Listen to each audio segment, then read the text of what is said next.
गोपाल कृष्ण भगवान की जय। संस्थापनाय धर्मस्य प्रशमाय तरस्य च अवतीर्णो हि भगवान अंशेन जगदीश्वरः। आपण अधिक मासाच्या निमित्ताने भगवंतांच्या कथेचं चिंतन करत आहोत। आज 6व्या दिवसाच्या द्वितीय सत्राला आपण प्रारंभ करत आहोत।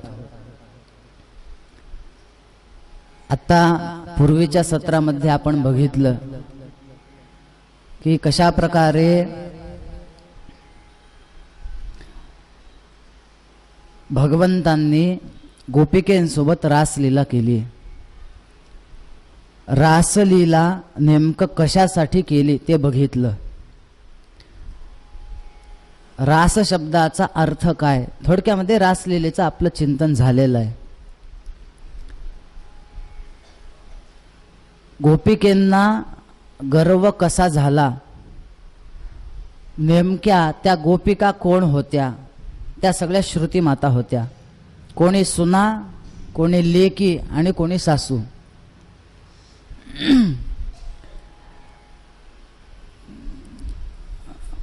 गोपिकेंच्या गर्वाचं हरण केलं, रासलीला झाली।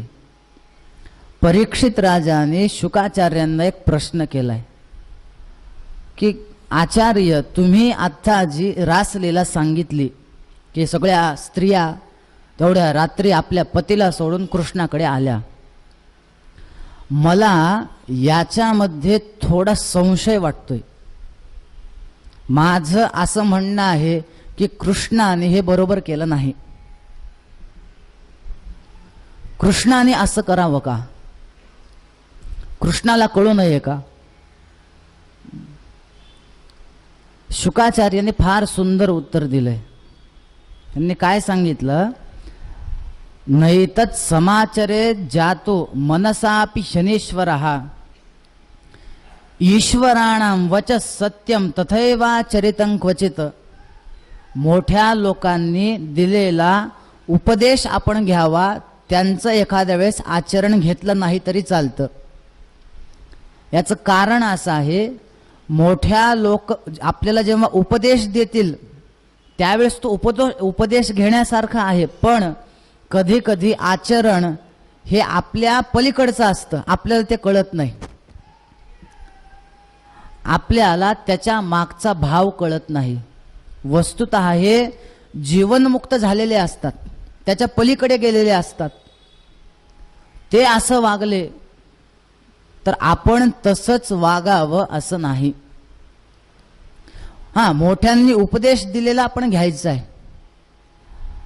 गजानन महाराज चिलीम वडायचे, आम्ही का वडू नये असं लोक म्हणतात। आता हे योग्य आहे का? गजानन महाराज घोड्याच्या खाली जाऊन बसले होते, बसून दाखवा। गोपाल कृष्णांनी 16,108 लग्न केले, आम्हीत कमी 2 तरी करायला काय हरकत आहे? असं नाही। आपस्तंभ श्रुतीमध्ये असं एक वचन येतं, तेषां तेजो विशेषेण प्रत्यवायो न विद्यते। संतांचं जे आचरण असतं, एखाद्या वेळेस जर आपल्याला काही वाटलं, दोषास्पद वाटलं, पण त्यांना त्याचा दोष नाहीये। कारण काय?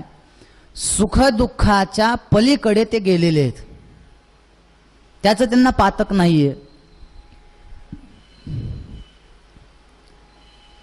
गोपाल कृष्णाने एवढे लग्न केले, आम्ही 2 करायला काय हरकत आहे? मी पुढे जाऊन सांगतो।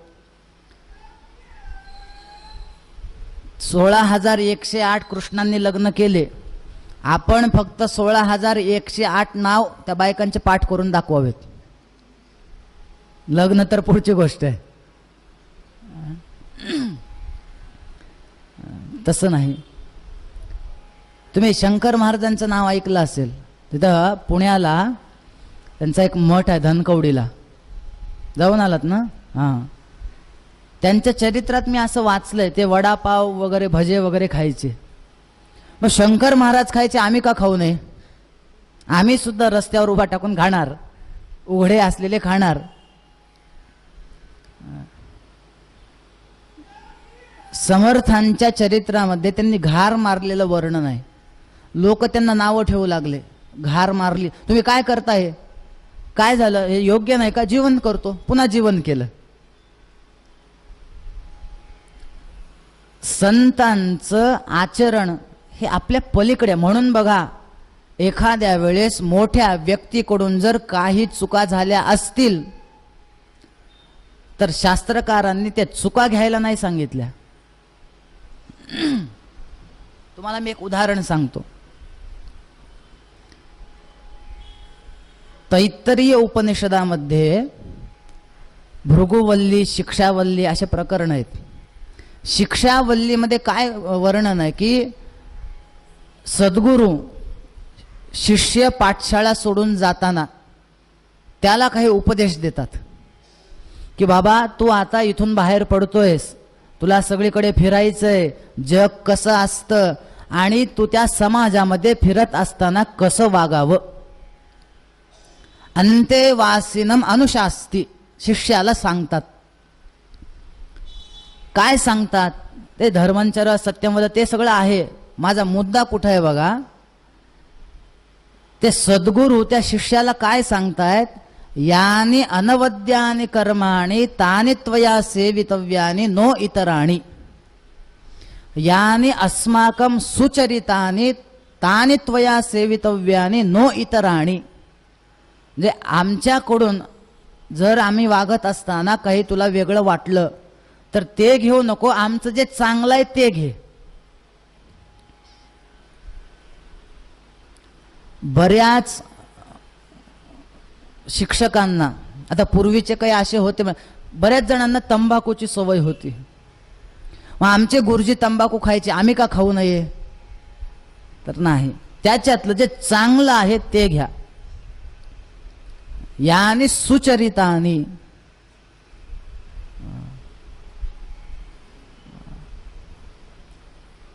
परीक्षित राजाला शुकाचार्यांनी समजून सांगितलं, तसं नाहीये, तुला जे वाटतंय ना असं नाहीये.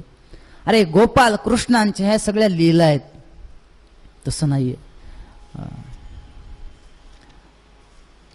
असं म्हणतात की ज्या वेळेस बराच काळ गेला, गोपाल कृष्ण वृंदावनामध्ये वाढू लागले, कृष्ण आपल्या कंसाला मात्र भीती वाटू लागली. आकाशवाणी तर झाली होती, मला मारणारा कुठेतरी जन्माला आलेला आहे. कुठे असेल, काय करावं काय नाही.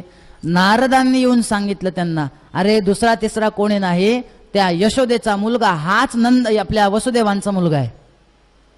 कंसाला बातमी कळाली, मग मात्र पुन्हा एवढा चिडला, पुन्हा कैदखान्यात टाकून दिलं देवकी वसुदेवांना. असं तोच मला मारणार आहे का? बर, मग आता त्याला इकडं बोलवायचं आणि त्याला इकडं आणून मारायचं.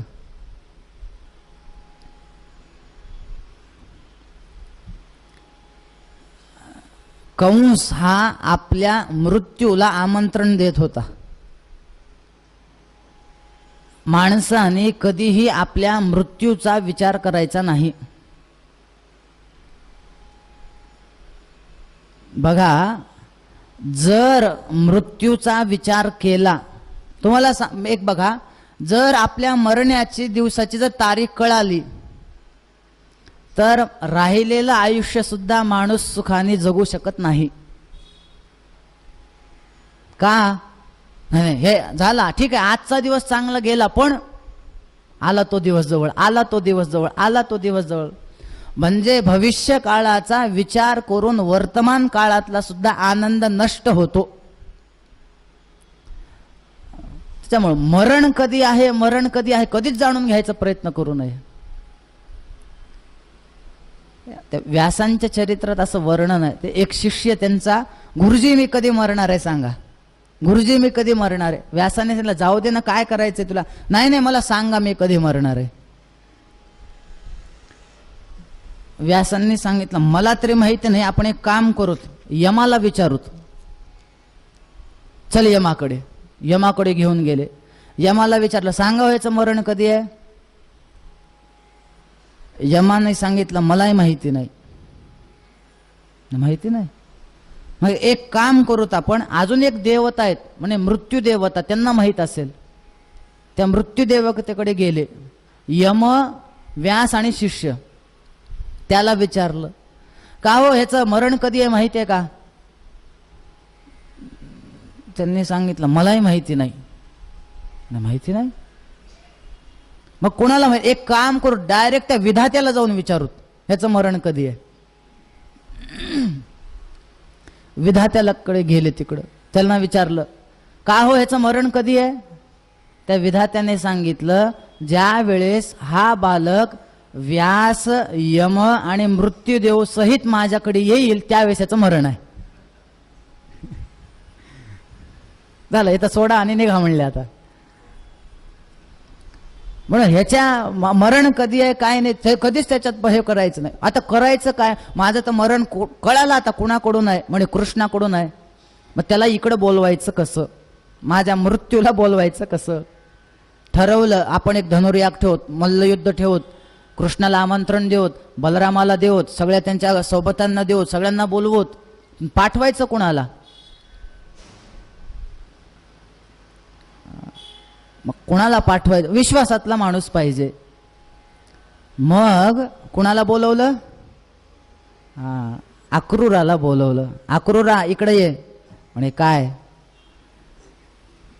तुला एक काम करायचंय. बर काय? कृष्णाकडे जायचं वृंदावनात, त्यांना असं असं सांगायचं आणि इकडे घेऊन यायचं. त्यांना फक्त सांगा एक कार्यक्रम आहे. बर बघा अक्रूर कशासाठी जात आहेत माहिती आहे? देवाला काय बोलवत, निमंत्रण काय आहे? या इकडं. पण अक्रूरला माहिती आहे की मी यांना मरण्यासाठी घेऊन चाललोय. म्हणजे त्या कंसाच्या मनामध्ये काय आहे? ह्याला मारायचे.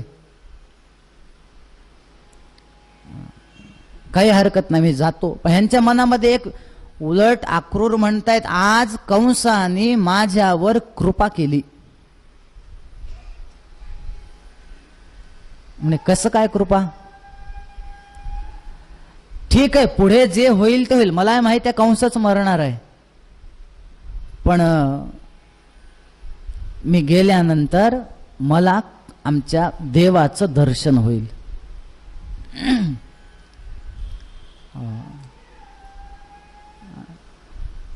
ज्या वेळेस अक्रूर रथात बसून निघाले, अक्रूर चिंतन करू लागले रथामध्ये, किमया चरितम भद्रम किंतप्तम परमंतपहा. म्हणजे मी असं काय पुण्य केलं असेल, मी असं काय तप केलं असेल, मी असं काय एखाद्या सत्पात्र्याला दान दिलं असेल की त्याच्यामुळे यद रक्षाम्यद्य केशवम, की आज मला साक्षात भगवंताचं दर्शन होणार आहे. असं मी काय पुण्य केलं असेल? ममई तद दुर्लभम मन्ये. वस्तुतः मी सुद्धा विषयांमध्ये अडकलेला आहे, आणि जो विषयांमध्ये अडकेल त्याला शास्त्रकारांनी मंद असा शब्द वापरलेला आहे. माऊलींनी तर त्याच्या पुढचा शब्द वापरलाय. माहिती आहे कुणाला?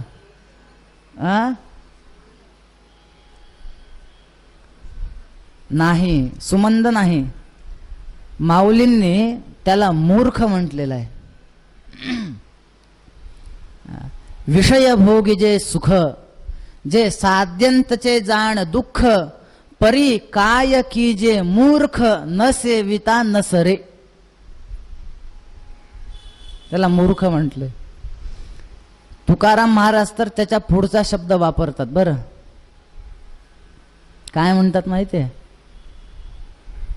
तुका म्हणे ते गाढव, घेते मनासवे धाव. तुकाराम महाराज त्याला गाढव म्हणतात. अक्रूर म्हणतायत, मी विषयांमध्ये अडकलोय. विषयांमध्ये अडकलेल्या व्यक्तीला भगवंताचं दर्शन होत नाही. विषय या शब्दाचाच अर्थ काय आहे? आपल्या टीकेमध्ये जर अर्थ बघितला, विसिन्वन्ति नाम अवबध्नन्ति इति विषयाः. जे बांधून टाकतात त्यांना म्हणायचं विषय. जे बांधतात ते सुख देतील का? नाही. आपल्याला भवरोग झालाय हा कसा ओळखायचा माहितीये? बघा, संसाराचं विष आपल्या अंगावर चढलंय की नाही कसं ओळखायचं? एक सोपी युक्ती सांगतो.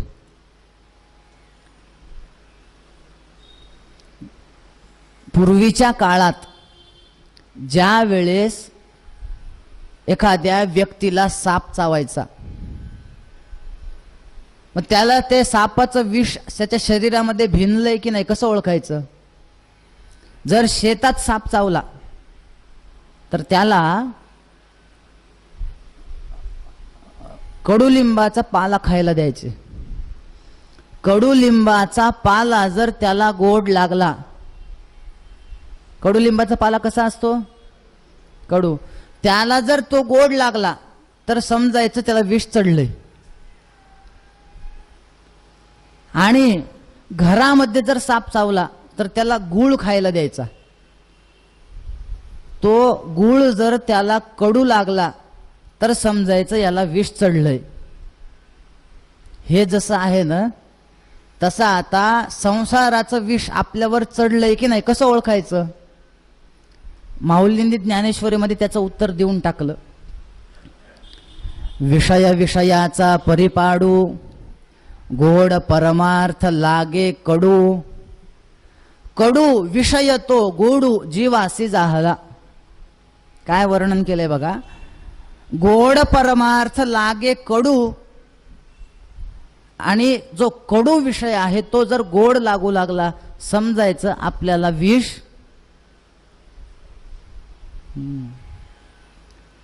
मग आता आपली स्थिती काय आहे ते आपला पण बघायचं. आपल्याला परमार्थ गोड वाटतो का प्रपंच गोड वाटतो? आणि जर प्रपंच गोड वाटत असेल तर समजा विष चढलंय.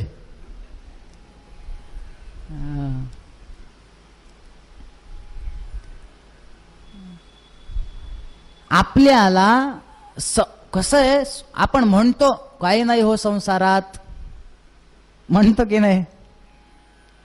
मला सांगा, संसार दुःखयुक्त आहे ना? आहे. आता कथा संपल्यानंतर कुठं जाणार आहेत? घरीच जाणार आहेत ना परत जेवायला.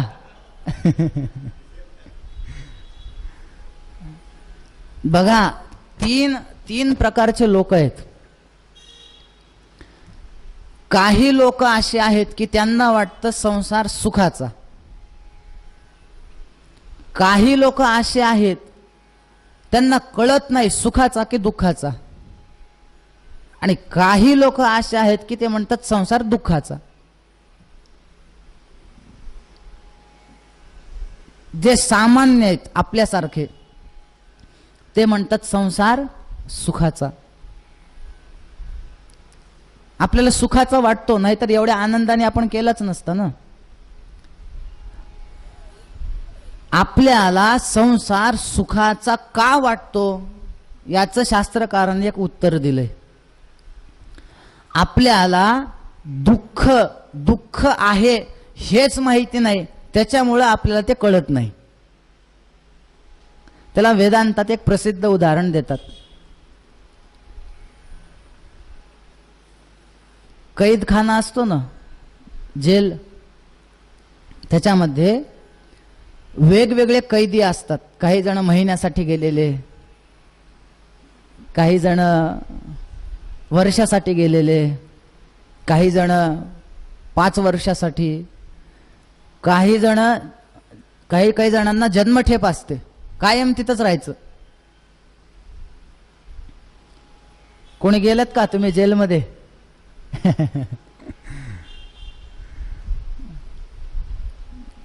त्या दिवशी म्हणे नेमका त्या काळात त्या राजाचा वाढदिवस होता. त्या जेलमधले सगळ्या कैद्यांना सांगितलं की आज तुम्हाला जे जे पाहिजे ते मी आज देणार आहे, काय पाहिजे ते मागा. रांग करायला सांगितली. झालं, एक रांग केली, एक एक एक राजाला मागू लागला. हा, तुला काय पाहिजे म्हणे. एकाने सांगितलं, महाराज काय सांगावं तुम्हाला, तर जेवायला चांगलं देत नाहीत म्हणे. अहो, वरणामध्ये डाळच नसते, सगळं पाणीच असते म्हणले. असं आहे. मग म्हणे जेवायला चांगलं द्या, बाकी काही नको. असं, ठीक, हो बाजूला. दुसरा आला, तुला काय पाहिजे. त्यांनी सांगितलं, मला एकच पाहिजे. हे जेवण वगैरे ठीक आहे हो, काय कमी जास्त होत राहील, पण जेवणानंतर झोप लागत नाही तर चांगली, खाली झोपवतात म्हणले आम्हाला. मग पलंगाची व्यवस्था करा. झालं, ठीक आहे, चल हो बाजूला. तिसरा आला, तुला काय पाहिजे म्हणे. महाराज पलंग वगैरे ठीक आहे हो, काम फार लावतात म्हणे. एक काम करा, फक्त रोज 1 तास काम द्या आम्हाला. ठीक आहे, हो बाजूला. चौथा आला, तुला काय पाहिजे. त्यांनी सांगितलं, काय सांगावं महाराज, म्हणजे दर महिन्याला, मला तर जन्मठेप आहे, दर महिन्याला माझ्या घरचे मला भेटायला येतात. मग काय आम्हाला रूम दिली, भिंतीला कलर नाही, काही नाही. ओ साधा चुना तरी लावा भिंतीला, बरं दिसेल थोडं घरच्यांना. 5, 6, 10 जण गेले. शेवटी एक आला, तुला काय पाहिजे. त्यांनी सांगितलं, मला ह्याच्यातलं काहीच नको, मला फक्त या कैदखान्यातून मुक्त करा.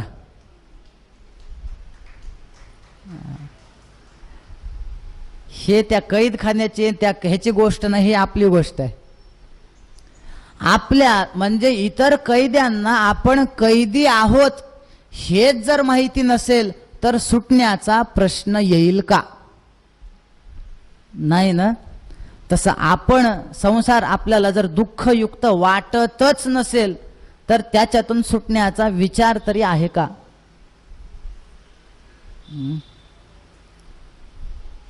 आपल्याला संसार सुखाचा वाटतो. जे साधक असतात त्यांना सुखाचा की दुःखाचा कळत नाही. तुम्ही भर्तृहारी नावाचे कधी ऐकले का. नाव ऐकलंय, कवी येतोय. त्यांचे नीतिशतक वगैरे. भर्तृहारींनी एक संसाराचं रूपक केलंय.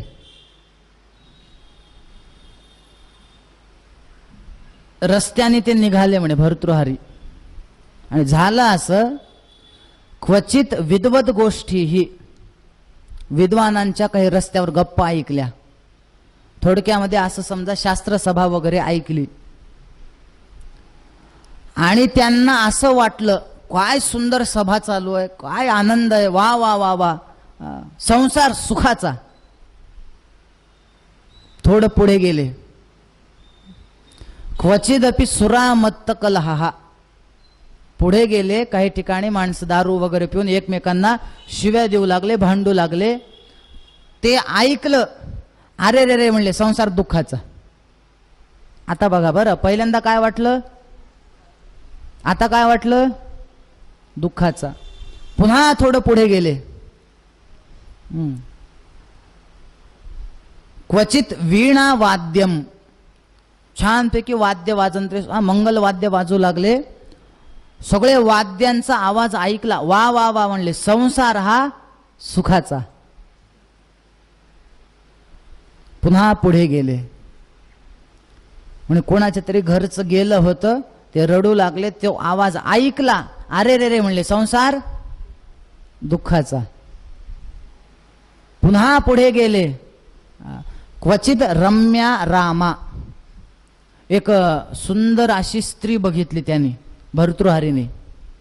स्त्री बघितली, वा वा वा वा, संसार सुखाचा. पुन्हा पुढे गेले. क्वचिदपि जरा जर जर तनुः. एक म्हातारी, अशी म्हातारी बघितली, सगळ्या सुरकुत्या वगैरे शरीरावर. अरे रे रे म्हणले, संसार सुखाचा दुःखाचा, सुखाचा दुःखाचा, सुखाचा दुःखाचा. मग शेवटी ते म्हणतात, न जाने संसार हा किम अमृतमय हा किम विषमय हा, नेमका संसार सुखाचा की दुःखाचा माहित नाही. पण तेच संतांना विचारा बरं, दुःख बांधवडी आहे हा संसार, सुखाचा विचार नाही कोठे. तुम्हाला एक प्रश्न विचारू का?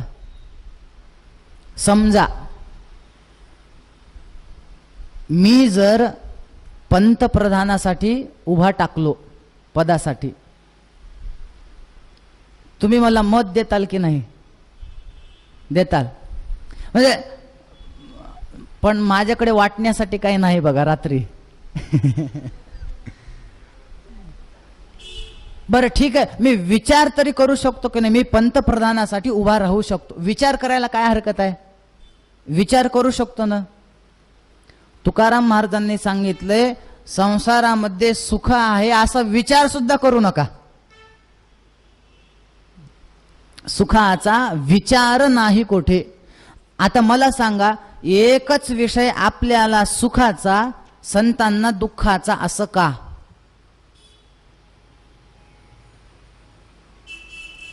तुम्हाला सांगू याचं उत्तर. तुम्ही गुलाब बघितलंय? गुलाबाची पाकळी माहिती आहे तुम्हाला? असं करा की आता लगेच करून बघू नका, कथा झाल्यावर बघा. आपल्या पायाखाली तळव्याच्या तिथं ती पाकळी टाकायची आणि त्याच्यावर पाय ठेवायचा. पायाला काही त्रास होईल? नाही. तीच पाकळी आता इथं डोळ्याच्या मध्ये बुबुळावर ठेवायची. थोडा त्रास होईल? होईल. का? एकच पाकळी आहे, पायाच्या खाली टाकली त्रास झाला नाही, डोळ्यावर ठेवली त्रास झाला. याचं कारण काय? एकच कारण आहे, पायाची कातडी ही स्थूल आहे, डोळ्याची कातडी ही सूक्ष्म आहे. म्हणून एकच विषय पायाला सुखाचा वाटला, डोळ्याला. हे जसं आहे ना, तसं संतांना संसार हा दुःखाचा वाटतो. याचं कारण त्यांची दृष्टी ही सूक्ष्म आहे आणि आपल्याला सुखाचा वाटतो. याचं कारण असं आहे, आपली दृष्टी ही स्थूल आहे.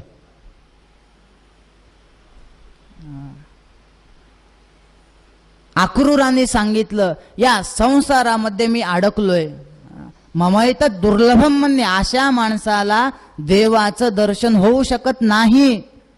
पण तरी सुद्धा किमया चरितम भद्रम, एखाद्या कुठल्या तरी जन्मामध्ये मी काही पुण्यकर्म केलं असेल की त्या पुण्याच्या प्रभावाने मला आज साक्षात भगवंत दिसणार आहेत.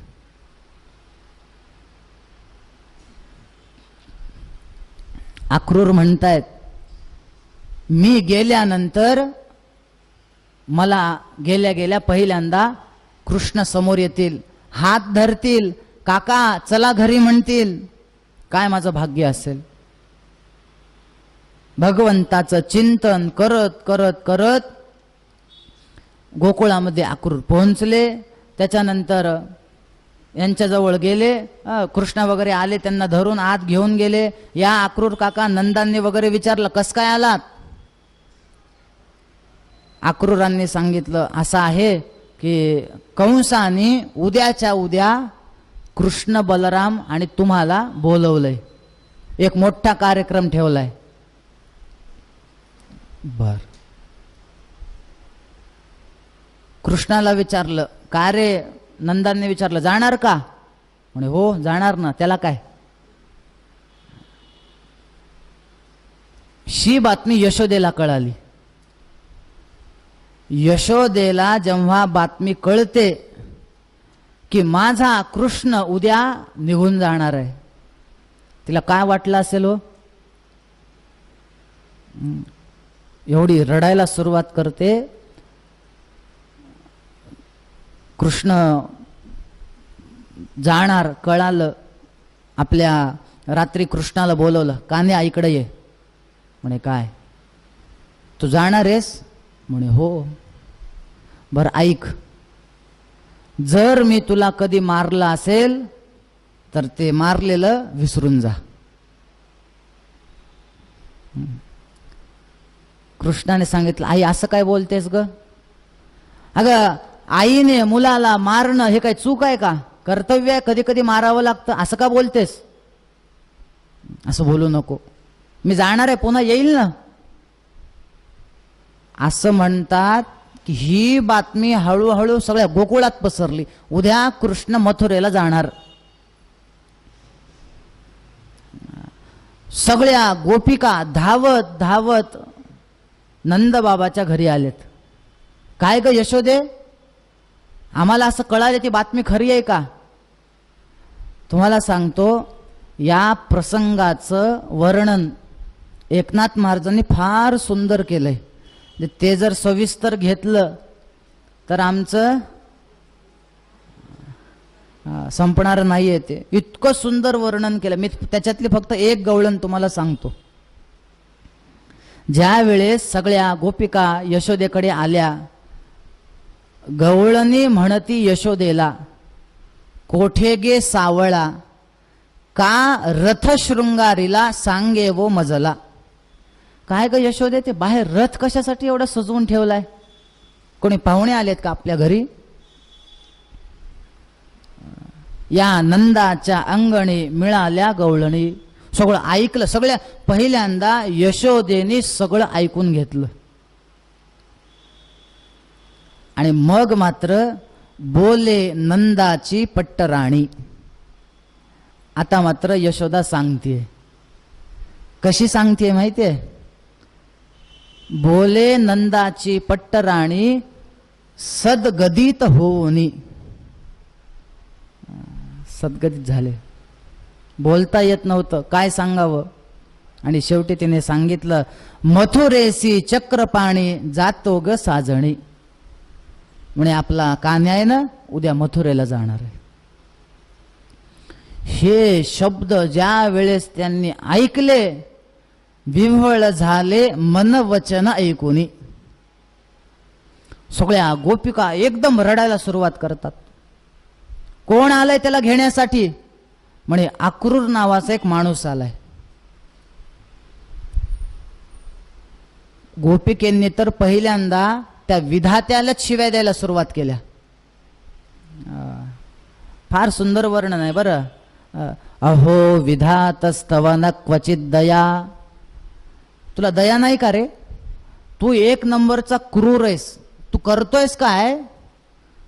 पहिल्यांदा माणसाशी गाठ घालून देतो आणि पुन्हा चांगली मैत्री झाली, प्रेम जडलं की पुन्हा तू मुद्दाहून त्यांचा वियोग करवतोस. तुझ्यासारखा क्रूर कोणी नाही. कोण आलंय कृष्णाला घ्यायला? अक्रूर. अक्रूर शब्दाचा अर्थ काय? जो क्रूर नाही तो अक्रूर. म्हणे हा अक्रूर अजिबात त्याच्या नावासारखा नाही. एक नंबरचा क्रूर आहे म्हणे हा. ह्याला कळू नये. भागवतातल्या गोपिकांच्या शिव्या थोड्या खालच्या आहेत. एकनाथ महाराजांनी तर ह्याच्या पुढच्या दिल्यात. नाथ महाराजांच्या शिव्या सांगू का तुम्हाला?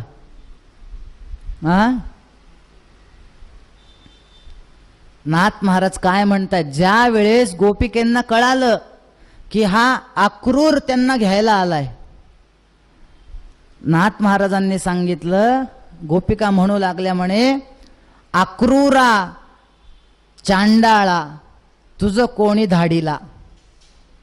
चांडाळ म्हणतात त्याला. का घात करू आलासी वधिशी सकळा. तू काय सगळ्यांना मारण्यासाठीच इथं आलायस का? गोकुळाला मारायचंय का तुला? एवढ्या रडतायत, एवढ्या रडतायत.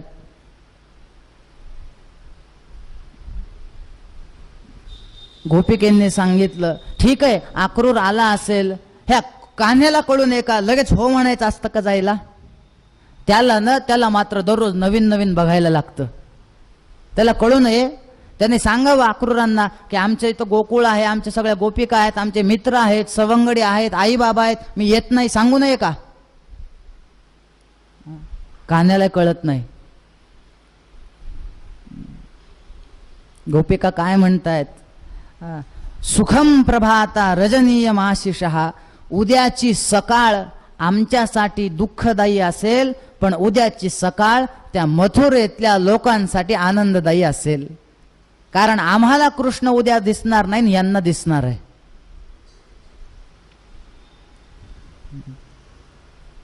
पुढचा दिवस उजडला. असं म्हणतात रात्रभर कोणी झोपलं नाही. रथी चढले वनमाळी, भगवंत रथामध्ये चढले. रथामध्ये चढल्यानंतर गोपिकांची अवस्था काय आहे? आकांत गोकुळी भूमी पडल्या व्रजबाळी, कोण त्या सांभाळी. सगळ्या गोपिका त्या रथाच्या समोर पडल्या म्हणे. आक्रूरा, जर रथ घेऊन जायचा असेल, कान्ह्याला घेऊन जायचं असेल, तर या रथाचं चाक पहिल्यांदा आमच्या शरीरावरून गेलं पाहिजे, आम्ही जाऊ देणार नाहीत. बघा काय असेल. म्हणून मी तुम्हाला आपल्या मागच्या सत्रामध्ये सांगितलं की कबीरदास महाराज सांगतायत, कबीर कबीर क्या कहे जा जमुना के तीर, एक गोपी के प्रेम में बह गए कोटी कबीर. आडव्या पडले. बर, सांभाळायला कोणी नाही त्यांना, कोण त्या सांभाळी? असं आहे, एखादं शांत असेल तर तो सांभाळेल. सगळेच रडू लागले, यशोदे सहित सगळ्या गोपिका, सगळं गाव, सगळ्या गायी रडू लागल्या. कान्ह्या जाणार, कान्ह्या जाणार असं म्हणतात. पृथ्वी ओली झाली. कशाने? नयनीच्या उदकाने भिजली धरणी. गोपिकेंच्या अश्रूंनी पृथ्वी भिजली.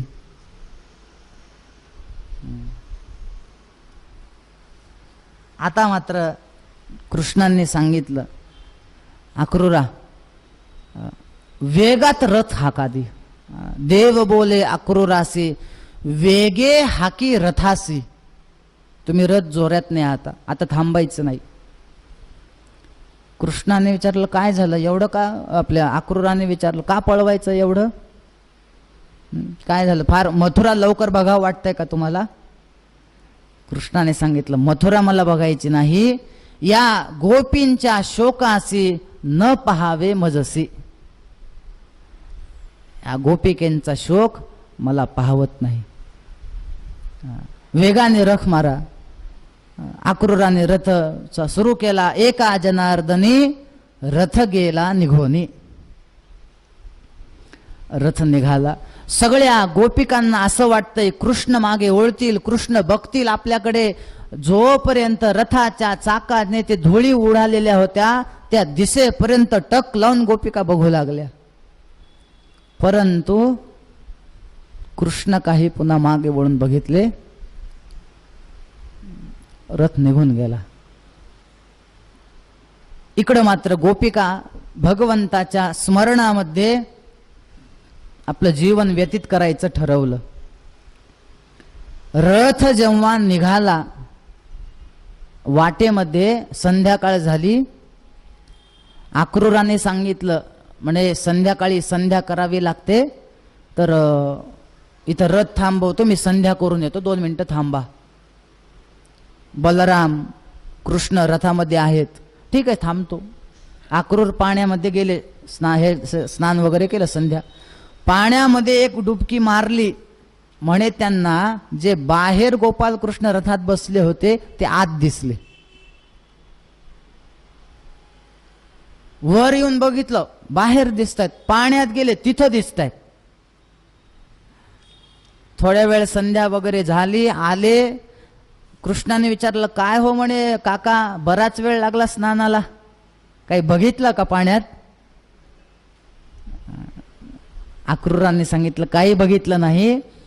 वायुर्यमोग्निर वरुण शशांकः प्रजापतिस्त्वं प्रपितामहश्च.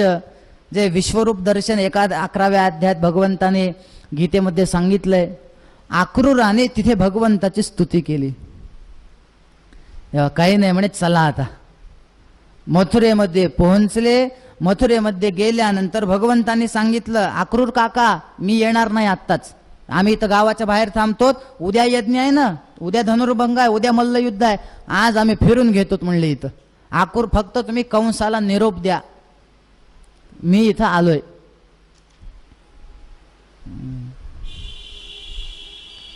बर, अक्रूर काका निघून गेले. कंसाला सांगितलं गोपाल कृष्ण मथुरेत आलेत. आता मात्र मथुरेमध्ये आल्यानंतर कृष्णाने त्या मित्रांना सांगितलं, म्हणे एक काम करू, चला थोडं आता मथुरेचं एक दर्शन घेऊ. कारण काय होतं, हे सगळे पोरं पहिल्यांदा मोठ्या गावात आलेले होते. पहिल्यांदा मोठ्या गावामध्ये गेलं की माणसाला कसं वाटतं,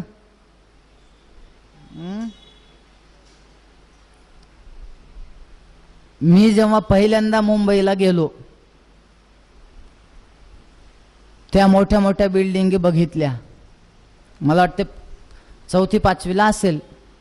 मला एवढा आश्चर्य वाटायचं, ते एवढ्या कशा वर बांधल्या असतील, एवढं ते फिरणं वगैरे हे ते करून मी काय करायचं माहिती आहे, मी ज्यांच्या घरी उतरलो होतो, आमचे पाहुणेच आहेत, त्यांचं घर होतं जवळपास काहीतरी 22-23व्या मजल्यावर.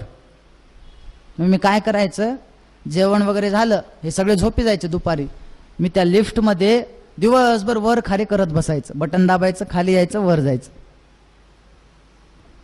नवीन नवीन वाटतं काहीतरी आश्चर्य, आता वाटतं का काही, पण पहिल्यांदा हे सगळे मित्र पहिल्यांदा गेले होते मथुरेमध्ये, यांना फक्त झोपड्याच माहिती होत्या गोकुळातल्या.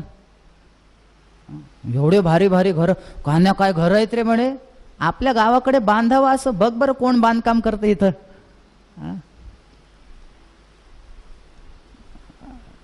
एक एक एक एक एक एक सगळी मथुरा गच्चीवर आली कृष्णाला बघण्यासाठी.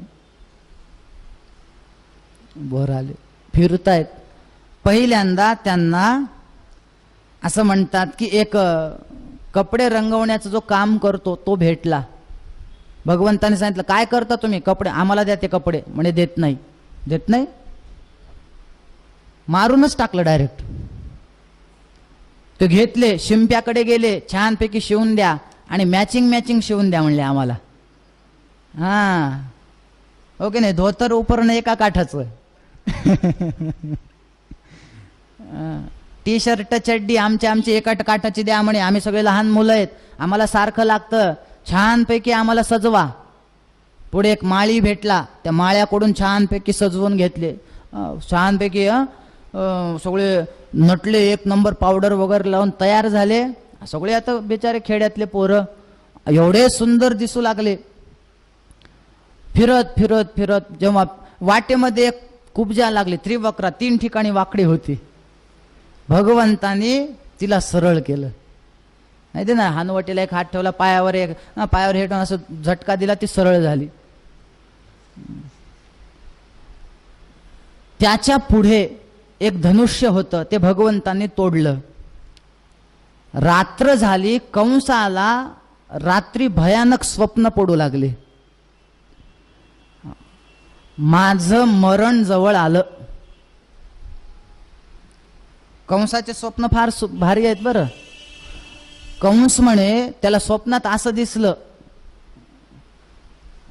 त्याच्या गळ्यामध्ये एक जास्वंदाच्या फुलाचे हार घातलाय, तोंडाला काळं फासलंय, त्याला गाढवावर बसवलंय आणि सगळ्या गावातून त्याची मिरवणूक चालू आहे. स्वप्न, त्याला असं एक स्वप्न, असं काय झालं, आरशामध्ये बघितला कंसाने, त्याला आरशामध्ये खालचं शरीर दिसू लागलं, तोंडच दिसत नव्हतं. किती छान वाटलं असेल. तुम्ही बघा बरं, कधी तोंड धुवा, आरशापुढे बघा, तोंडच दिसत नसेल तर घाबरेल ना माणूस. तर तोंडच दिसत नाही. हे असे तुम्ही असे जर डोळे केले ना, 1-2 दिसतं. चंद्राकडे बघून असं केलं की 2 चंद्र दिसतात, बरोबर आहे ना. कुठलंही असं डोळे केले की 2 दिसतात, खालून दाबायचं. ते कंस असं करून सुद्धा त्याला 2 दिसत नव्हते. काय आहे, मरण जवळ आल्याचे काही लक्षण आहेत, काही चिन्ह आहेत. मरण जवळ आलं कसं ओळखावं?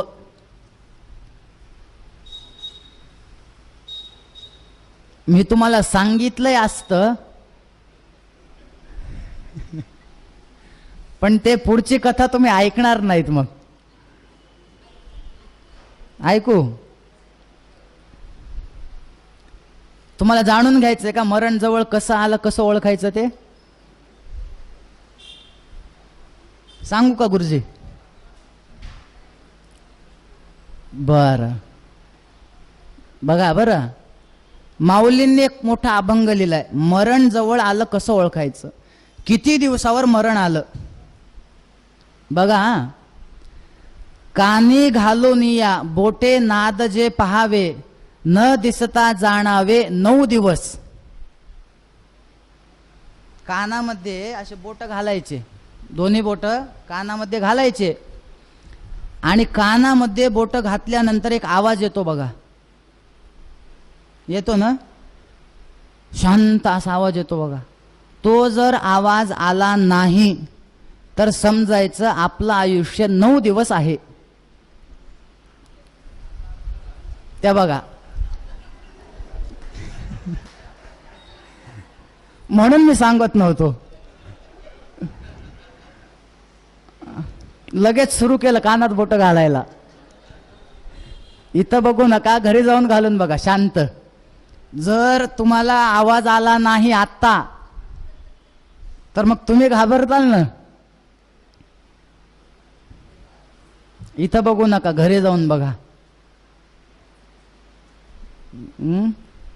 कानामध्ये असे बोट घालायचे, जर आवाज आला नाही तर समजायचं 9 दिवस आहेत. त्याच्यानंतर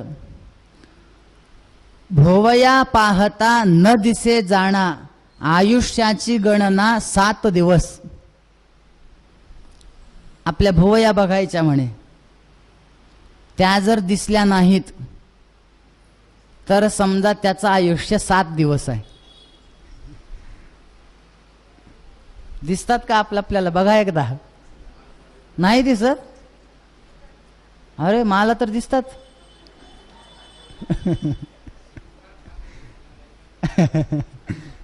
हो, थोडे डोळे असे फार हे करावे लागतात, दिसतात. मी अभंग वाचल्या एकदा बघितल्या होत्या.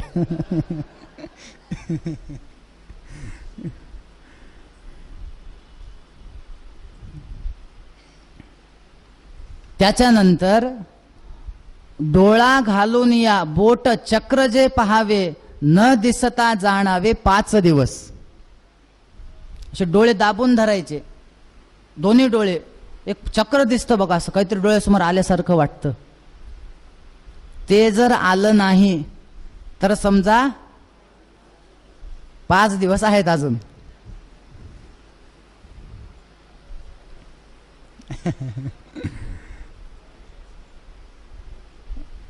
बापरे, उगाच सांगितलं वाटतं. आता सगळे मागे सगळेजण करत बसले.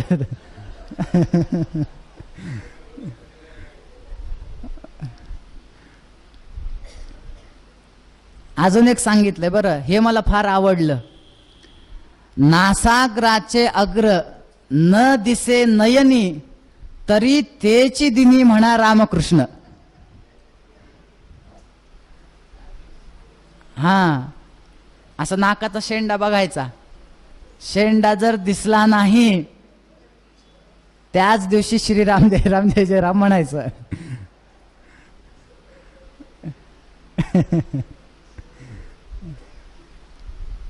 हो, हे सगळे अपशकुन आहेत.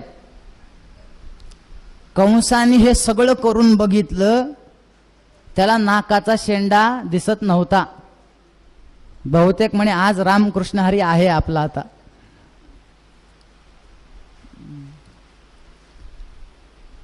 झालं, सकाळ झाली, भीती वाटू लागली, काय होतं की काय नाही, की एवढं स्वप्न भयानक पडलेत.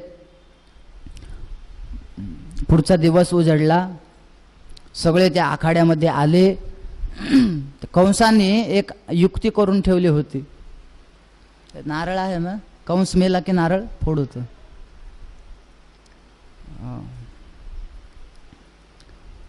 युक्ती केली. हात काय केलं, त्या रणांगणामध्ये येण्याच्या आधीच कृष्णाला मारून टाकूत एक उन्मत्त असा हत्ती बाहेर ठेवला, कुवलयापीड नावाचा हत्ती ठेवला.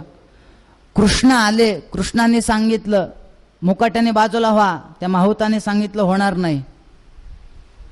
होणार नाही नाही, कस काय होणार नाही म्हणे, तुला जर आज जायचं असेल तर याच्यासोबत युद्ध कर मग जा. कृष्णाने सांगितलं आतापर्यंत एवढे मोठे मोठ्या पुतनेला तर मारले, हा हत्ती काय म्हणे. आले समोर, या म्हणे, मारून टाकलं त्याला. हत्ती गरगर गरगर फिरवलं, हत्तीला फेकून दिलं. आखाड्यात गेले, त्या मंचामध्ये भरपूर लोक बसले होते. काही ठिकाणी स्त्रिया, काही ठिकाणी बायक, एकीकडे पुरुष, एकीकडे साधू संत, एकीकडे सगळे पहिलवान, एकीकडे हे ते, एकीकडे मित्र. गोपाल कृष्ण जेव्हा त्या मंचामध्ये आले, कोणाकोणाला कसे दिसले त्याचं वर्णन आहे. नऊही रस भगवंतामध्ये सगळ्यांना पाहायला मिळाले. रौद्रोद्भुतश्च शृंगारो, हास्यं वीरो दया तथा भयानकश्च बीभत्सहा, शांतस्स प्रेम भक्तितः. 9 रस बघायला मिळाले. ते जे पहिलवान होते ना, त्यांनी बघितलं, अरे हा तर आपल्यासारखाच पहिलवान आहे. नंद बाबा वगैरे होते, अरे हा तर आपला मुलगा आहे. काही मित्र होते गोपाळ आलेले, हा तर आपला मित्र आहे.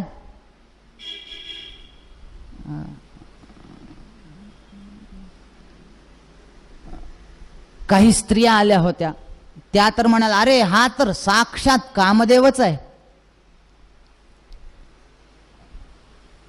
प्रत्येकाला वेगवेगळे भगवंत दिसू लागले. जे योगी लोक आले होते त्यांना भगवंत कसे दिसले माहितीये, तत्वम परम योगिनाम. म्हणजे आपण इतके वर्ष झालं ज्याचं ध्यान करतोय ते साक्षात परम तत्व म्हणजे हेच आहे. त्यांना ते दिसलं. आणि कंसाला मृत्युर्भोजपते विराड विदुषाम, कंस आला साक्षात हा आपला मृत्यू आहे असं दिसलं. रणांगणामध्ये आले, युद्ध सुरू केलं. पहिल्यांदा चाणूर मुष्टिक आले, भगवंतांनी त्यांना मारून टाकलं. बलरामाने एक आला, कृष्णाने एक आला, सगळे मेले. सगळ्यात शेवटी कंस आला.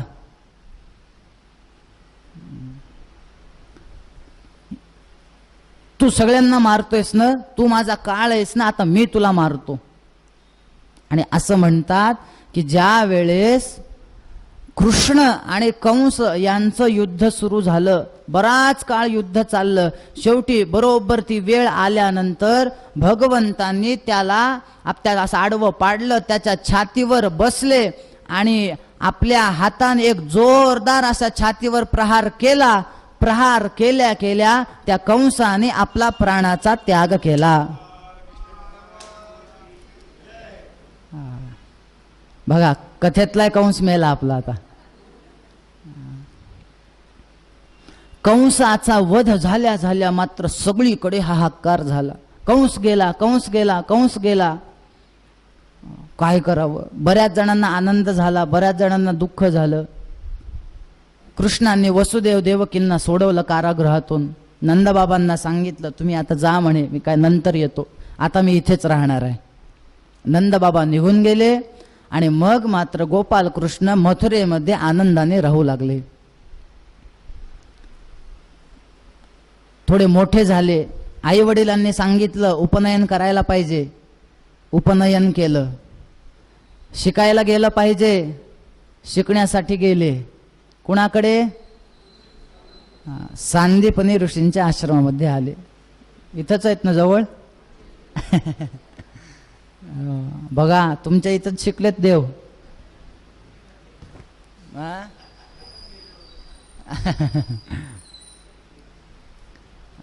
या प्रसंगावरून एक लक्षात येतं त्रिभुवनाचा नायक असणारा सुद्धा सद्गुरूंकडे जातो आणि अध्ययन करतो.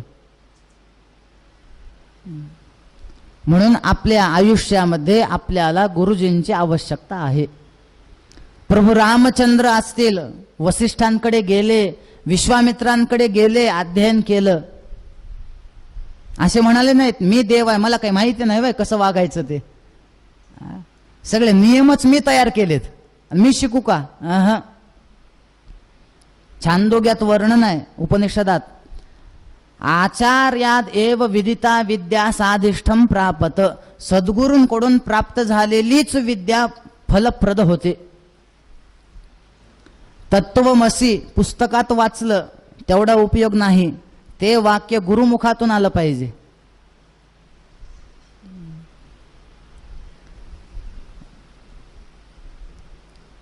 गुरुकृपे जो सज्ञान, त्यासी देहाचे अबाधित भान.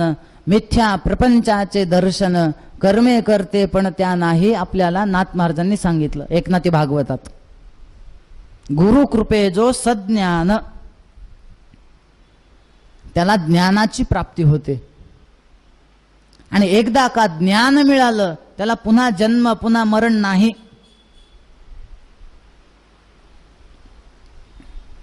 तुम्हाला एक प्रश्न विचारू का?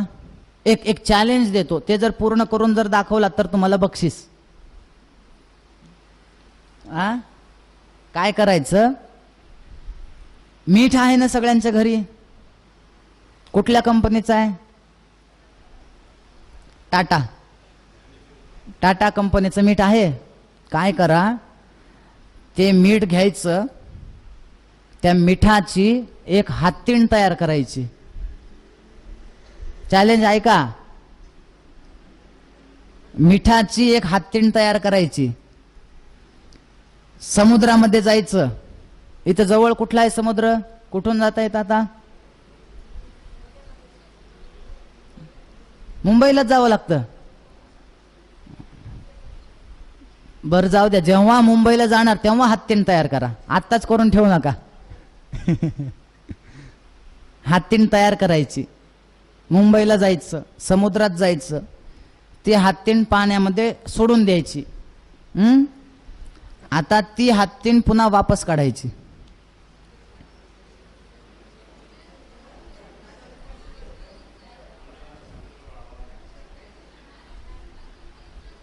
होणारच नाही ना? नाही ना? माऊलींनी हेच उदाहरण ज्ञानेश्वरीत दिलंय की ज्याला ज्ञान प्राप्त झालंय त्याला पुन्हा जन्म नाही.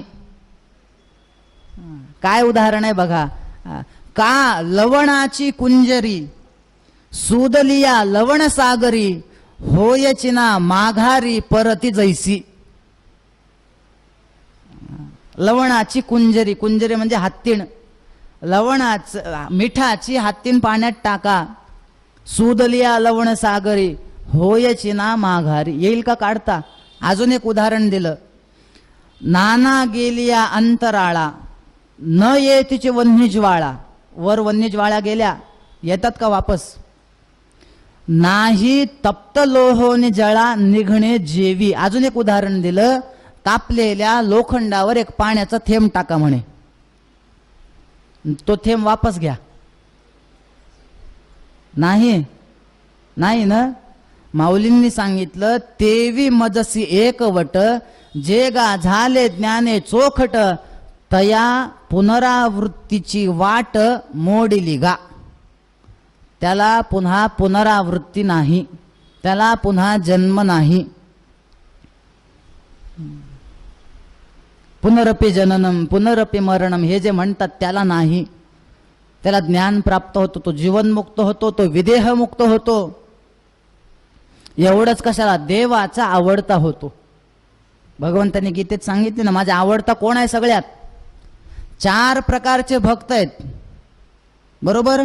चतुर्विधा भजन्ते माम जना सुकृतनोर्जुन. 4 जण माझी भक्ती करतात. कोण कोण? आर्तः जिज्ञासु अर्थार्थी ज्ञानीच. त्याच्यातला आवडता कोण आहे?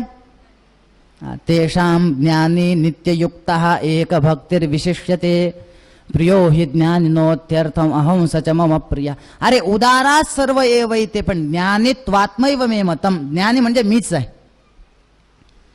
हे कशामुळं होतं? गुरुकृपे जो सज्ञान, त्याच्यामुळं सद्गुरूची गरज आहे. सद्गुरूंकडे गेलं पाहिजे. भगवंत गेले म्हणून बघा, माऊलींनी सुद्धा शेवटी सांगितलं, मी एवढी ज्ञानेश्वरी लिहिली, माझा एवढा उद्धार झाला. कशामुळे? ज्ञानदेव म्हणे तरलो तरलो, आता उद्धरलो गुरुकृपे. श्री गुरु सारिका असता पाठिरा का, इतरांचा लेखा कोण करे. तो अभंग बघा तुम्ही.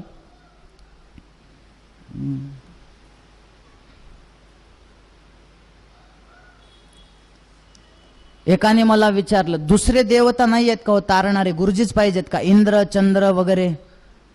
माऊलींचा एक अभंग आहे, सद्गुरु वाचोनी संसारी तारक, नसेची निष्टंक आण कोणे, इंद्र चंद्र देव ब्रह्मादी करून, संशयाची श्रेणी छेदितीना.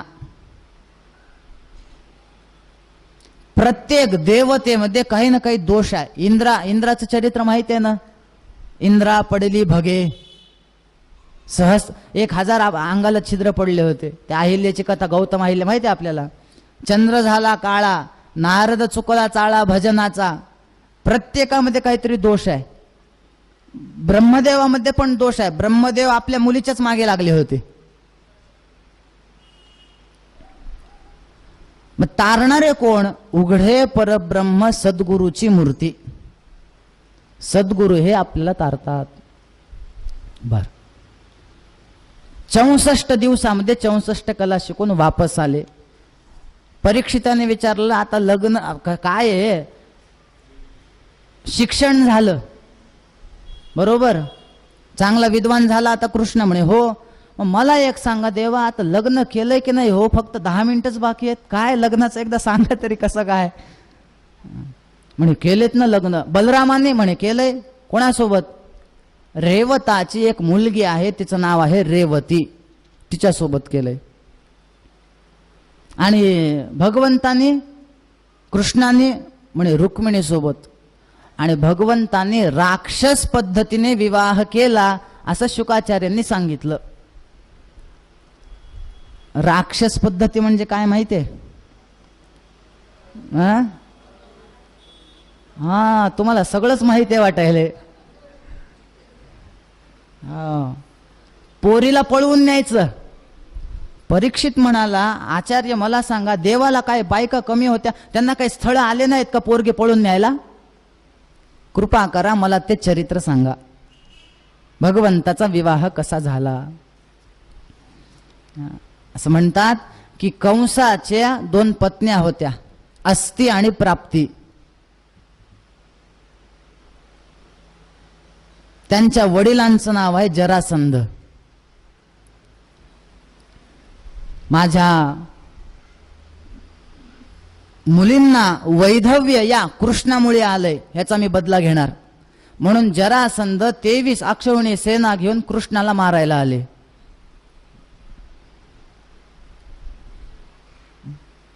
गोपाल कृष्णांनी जरासंधाला कधीच मारलं नाही. पहिल्यांदा फक्त त्याची सेना मारायची आणि सोडून द्यायची.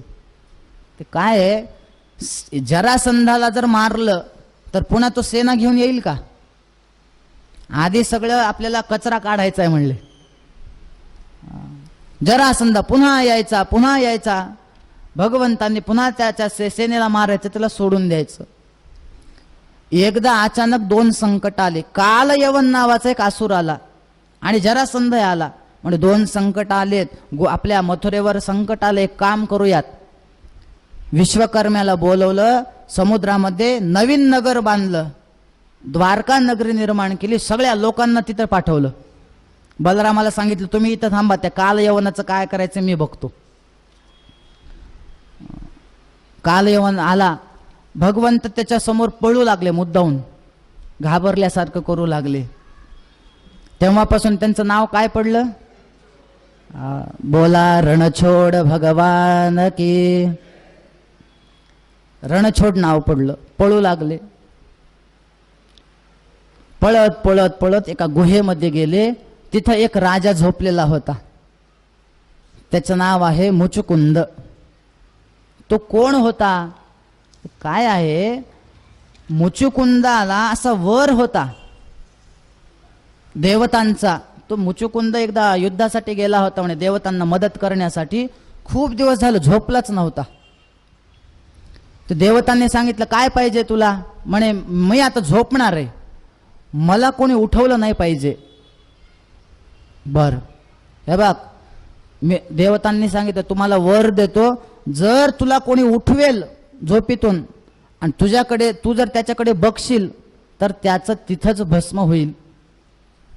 हे देवाला माहिती होतं.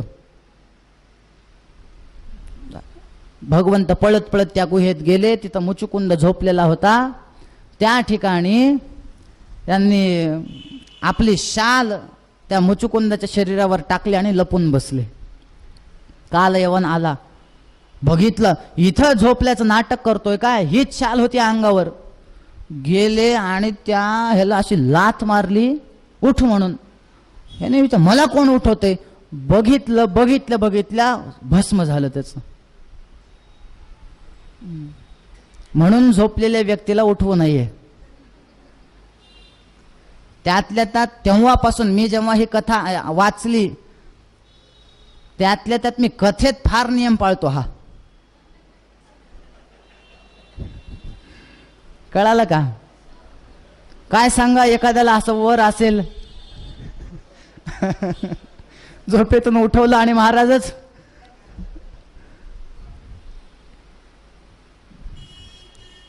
म्हणून हे उठवत नाही कधीच, झोपू द्या म्हणतो.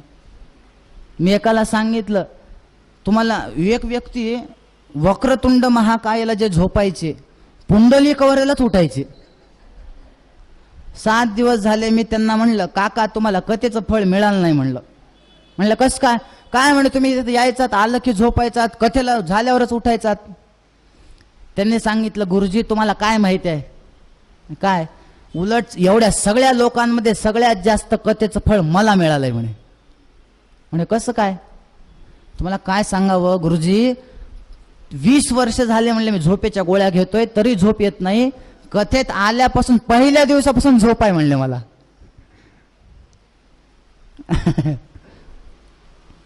पण बघा, 7 जणांना झोपेतून उठवायला चालतं बरं, माहिती आहे का तुम्हाला?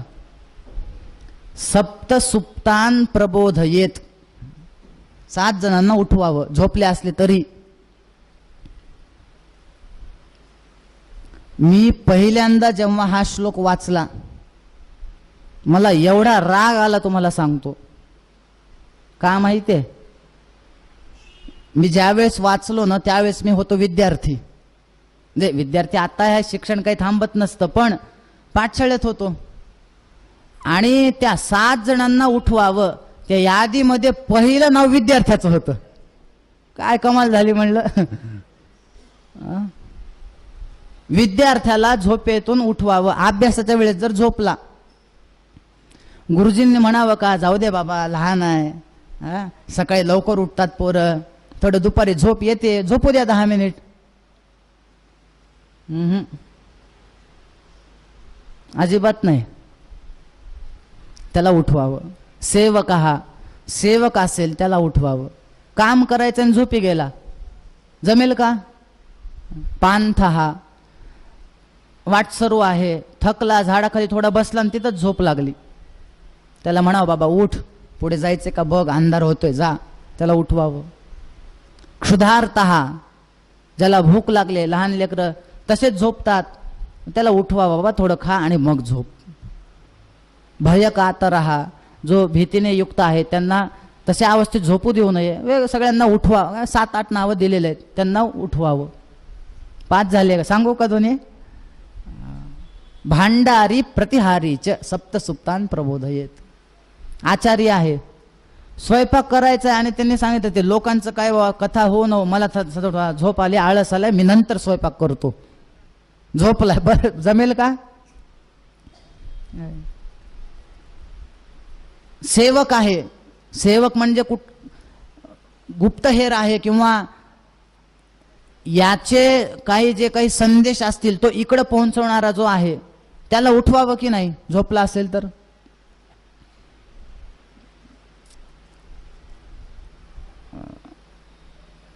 ह्याच्या पुढून बघा, जर कोणाला हे साथ ह्याच्यात जर बसत नसतील तर त्यांना उठवू नका, नाहीतर त्या ह्याच्यासारखं व्हायचं, कालयवनासारखं. तो भस्म झाला, तो मुचुकुंद म्हणतो हा कोण आहे, हे उपर्ण कोणाचं आहे? मग देव बाहेर आले. अरे मी आहे. कोण आहेत तुम्ही? मी वासुदेवांचा कृष्ण, वसुदेवांचा मुलगा वासुदेव आहे, अमुक अमुक आपली ओळख सांगितली. आणि मग कालांतराने तो मुचुकुंद मुक्त झाला. गंधमादन नावाच्या पर्वतावर जाऊन तप केलं आणि मुक्त झाला. आणि आता विवाहाची कथा सांगा.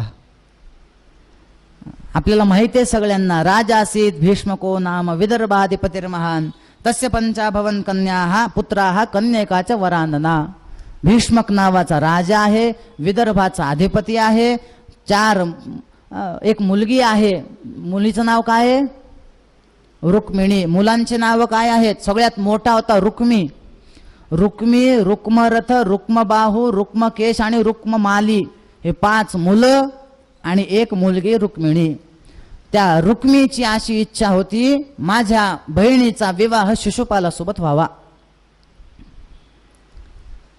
पण रुक्मिणीची इच्छा होती माझा विवाह व्हावा तर कृष्णासोबत.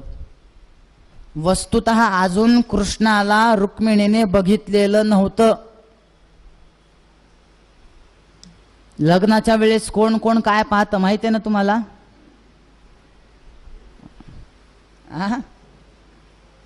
कन्या वरयते रूपम. मुलगी काय बघते लग्नाच्या वेळेस? मुलगी म्हणते मुलगा दिसायला कसा आहे ते सांगा. कन्या वरयते रूपम. आई काय बघते? हो, माता वित्तम. आई म्हणते रूपाचं काय घेऊन बसला रे बाबा, त्याचं पॅकेज किती आहे बघा आधी, महिना किती.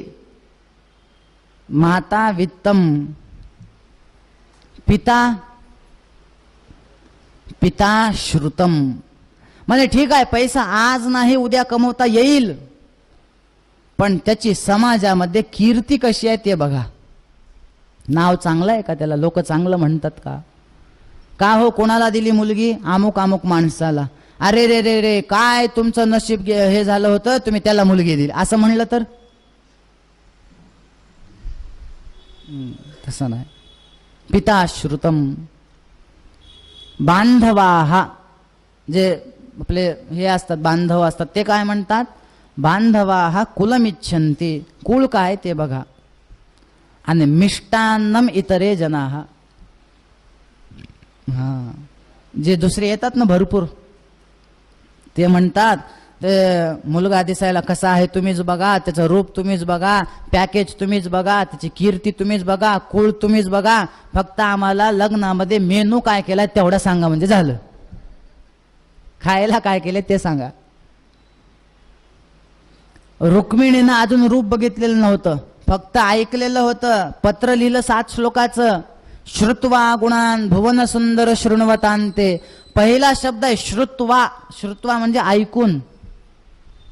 पत्रामध्ये लिहिलं देवा ऐका, तुम्ही कसे आहात? भुवन सुंदर. भुवन सुंदर म्हणजे तुम्ही त्रिभुवनामध्ये सुंदर आहेत. ऐका, काय सांगावं तुम्हाला, माझा भाऊ जो आहे रुक्मी, तो माझं लग्न लावतोय त्यावर शिशुपालासोबत. माझी अजिबात इच्छा नाही. अहो, मी तुमच्यासोबत लग्न करायची इच्छा आहे. मी सिंहाचा वाटा आहे, एखाद्या कोल्ह्याने न्यावा का?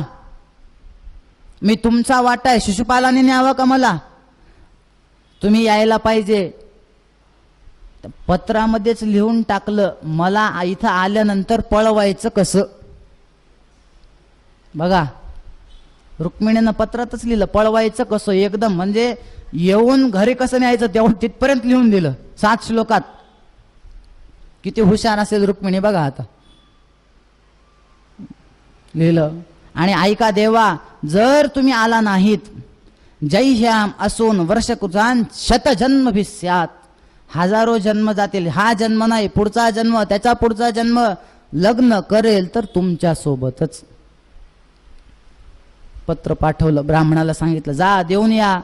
ते ब्राह्मण गेले, पत्र दाखवलं, कृष्णांनी वाचलं. कृष्ण म्हणाले मलाही वाटूच लागलं आता लग्न करावं, चल म्हणे. रथात बसले, रात्रीच्या रात्री द्वारकेतून महाराष्ट्रात, गुजरातमधून इकडं आले, अमरावतीच्या तिथं गेले. ब्राह्मण आले, ते रुक्मिणी माता विचारच करू लागल्या काय झालं असेल काय नाही, काय झालं असेल काय नाही. तेवढ्यात ब्राह्मण आले, दिलं का पत्र, येतो म्हणाले का देव, येतो नाही इथं येऊन बसलेत म्हणे, आलेत गावाच्या जवळ, थांबलेत. थांबले, रुक्मिणीला काय द्यावं काय नाही असं झालं. तुला बक्षीस काय देऊ मी आता, एखादा राज्य देऊ का, पण म्हणे एवढं मोठं काम केलंयस तू माझं, कृष्णाला माझा जो पती होणार आहे त्याला इकडे घेऊन आलायस तू, राज्य त्याच्या पुढे काही नाही. काय द्यावं, अलंकार सोन्यातले काही हार, गळ्यातलं काही, ते पण त्याच्या बरोबरी होऊ शकत नाही. सगळं तिने बघितलं आणि शेवटी तिला त्या ह्याचं तोडीचं काहीच दिसलं नाही. न पश्यती ब्राह्मणाय प्रियमन्यत ननामसा, तिने फक्त त्या ब्राह्मणाला नमस्कार केला.